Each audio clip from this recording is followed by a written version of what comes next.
আচ্ছা বলো তো বন্ধুরা, এটা কি ফল?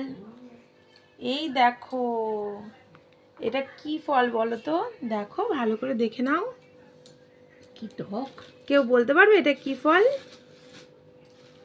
যে বলতে পারবে এটা কি ফল সে আমাকে একটু কমেন্ট করে জানিও যে এটা কি ফল।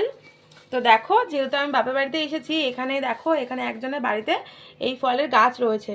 তো সেখান থেকেই পেড়ে আনা হয়েছে, কিন্তু এই ফল পাকা পেকেছে সেটা কিভাবে বুঝবো? সেটা হচ্ছে গিয়ে এরকম কালো হয়ে যাবে যখন, তখন বোঝা যাবে যে এই ফলটা পেকেছে। আর যখন এই যে এরকম লাল থাকবে তখন মানে এই ফলটা কাঁচা রয়েছে। আর লাল যখন থাকবে তখন কিন্তু প্রচুর পরিমাণে টক টক থাকে এই ফলটা।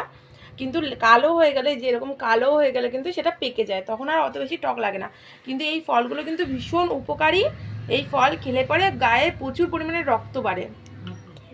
মানে যারা রুগী আছে, যাদের রক্ত শূন্যতা কিংবা রক্ত কম আছে, রক্তের ঘাটতি আছে, তারা কিন্তু এই ফল প্রতিদিন 2টো করে খেলে পরে শরীরের পক্ষে ভীষণ পরিমাণে উপকার। তো চলো, আজকে আমি ফার্স্ট টাইম এই ফলটা দেখেছি এবং এই ফলের সম্বন্ধে জেনেছি এবং এই ফলটা খাচ্ছি। চলো খাওয়া যাক। এক্সাইটেড মানে আমি মিতালি এমন না, তোকে চিনতে পারবে তো? ভীষণ রক্ত, ভীষণ টক, ভীষণ রক্ত,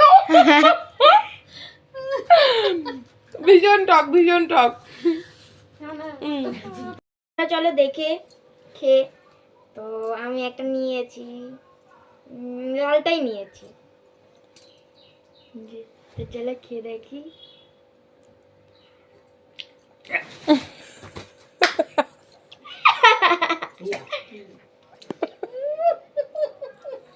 ভীষণ টক।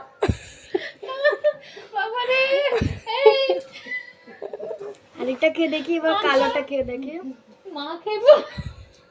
রক্ত রক্ত খুব রক্ত মেয়ে বলতে